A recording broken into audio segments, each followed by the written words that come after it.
अस्सलाम वालेकुम। आज हम क्लोनिंग के बारे में स्टडी करेंगे और हम देखेंगे कि ये जो क्लोनिंग प्रोसेस है, ये कैसे होता है, इसकी हिस्ट्री क्या है और सबसे पहले कौन से एनिमल थे जो क्लोनिंग प्रोसेस के ज़रिए से तैयार किए गए थे। आइए हम स्टार्ट लेते हैं। Cloning is an asexual method to produce genetically identical organisms. तो क्लोनिंग एक एसेक्सुअल मेथड है जिसमें जेनेटिकली आइडेंटिकल ऑर्गेनिज्म प्रोड्यूस किए जाते हैं। The organisms which are produce through this process are called clones. तो इस प्रोसेस में जो ऑर्गेनिज्म तैयार किए जाते हैं उनको हम क्लोन कहते हैं। सिंपल वर्ड में हम यूँ कह सकते हैं कि एक जानदार की हूबहू उससे मिलती जुलती कापियाँ तैयार करवाना, ये प्रोसेस क्लोनिंग कहलाता है। इसमें जो कापियाँ तैयार की जाती हैं, जो नए ऑर्गेनिज़्म बनाए जाते हैं, उनको हम क्लोन कहते हैं। और क्लोन में ये बात होती है कि ये क्लोन अपने पेरेंट ऑर्गेनिज़्म से बिल्कुल मिल रहा होता है, शक्ल के एतबार से भी और जीन्स के लिहाज से भी उससे बिल्कुल मैच करता है। आइए ज़रा हम इस प्रोसेस को समझ लेते हैं कि ये जो क्लोनिंग प्रोसेस है ये होता कैसे है। इसमें हम करते क्या है कि एक ऑर्गेनिज़्म से एग सेल लेते हैं और दूसरे ऑर्गेनिज़्म से हम सोमैटिक सेल लेंगे। तो एग सेल तो आपको पता है गमीट होता है और जो सोमैटिक सेल लेना है दूसरे ऑर्गेनिज़्म से, वो हमने उस ऑर्गेनिज़्म से लेना है जिसकी हमने कॉपी तैयार करवानी है। ये बात आपने याद रखनी है कि सोमैटिक सेल आपने सिर्फ़ उसी ऑर्गेनिज़्म से लेना है जिसकी आप कॉपी तैयार करवाना चाहते हैं, ठीक है?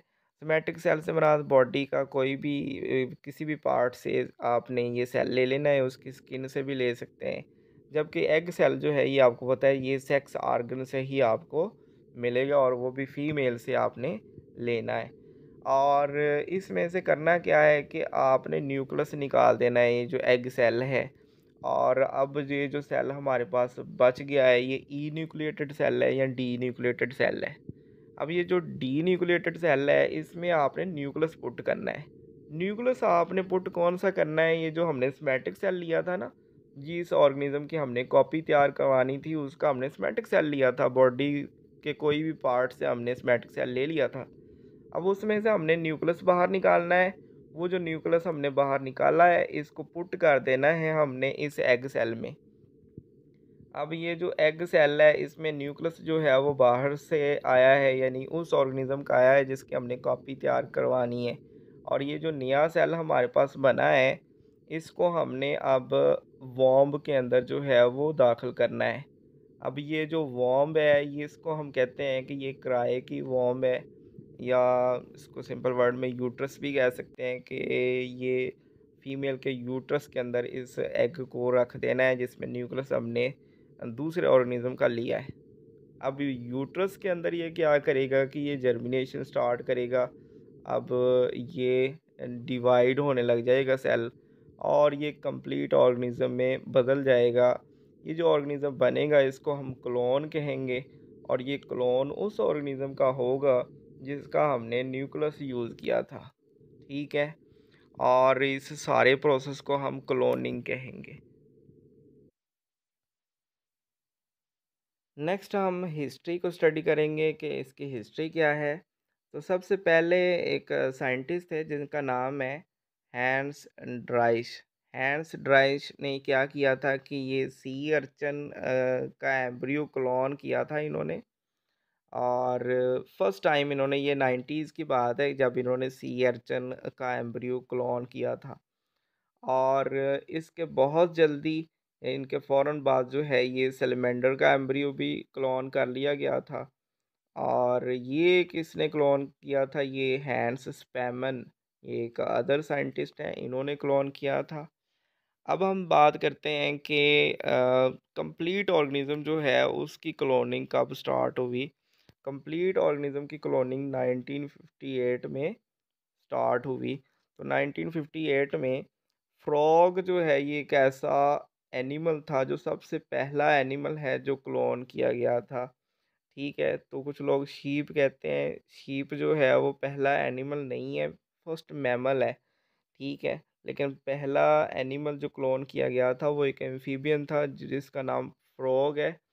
और ये 1958 के अंदर जॉन गॉर्डन, ये वो पर्सन है जिन्होंने क्या किया था, ये ऑक्सफोर्ड यूनिवर्सिटी के अंदर ये एक्सप्लेन किया था कि हमने सक्सेसफुली फ्रॉग का क्लोन जो है वो प्रिपेयर कर लिया है।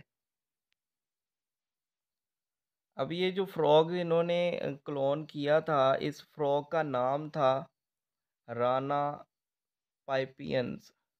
राना पाइपियंस, राना पिपियंस भी कह सकते हैं, राना पाइपियंस।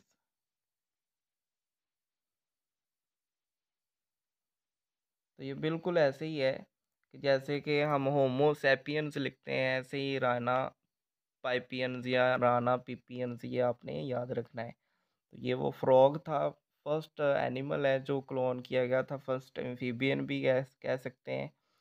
और उसके बाद फिर फर्स्ट मैमल की अगर हम बात करें तो वो शीप है, जिनको आपको पता है कि 1996 के अंदर क्लोन किया गया था। और ये लैन विल्मट, ये साइंटिस्ट हैं जिन्होंने शीप को 1996 में क्लोन किया था।